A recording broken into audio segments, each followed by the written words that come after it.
Dashnor Sula është kthyer në kryefjalë të medias, të cilat e ftojnë për sulmuar pikërisht partinë e tij. Dash është dashi me brirë. Dashnor është ai që është i dashuruar. Ti me kë je i dashuruar që me brirët e tu po sulmon.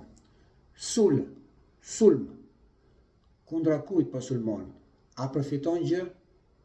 Nëse po, do të këshilloja të bëj një podcast dhe të ftoje të gjithë ata të cilët kanë dështuar, sipas tyre, sepse asnjë nuk e ka me tapi as jetën e tij, jo më partinë dhe postin e deputetit apo të ministrit, kështu do të ishte mirë që edhe si prokuror të ndërthurnit të gjitha historitë dhe të bëheshit leksion për të tjerët mos të bëhen viktima të delirit të madhështisë. Jam i bindur se do të keni shumë klike, shumë share, shumë komente nga patronazhistët të cilët do t'ju suportojnë në këtë maraton që keni filluar, por nuk dihet fundi. Gjithë të mirat.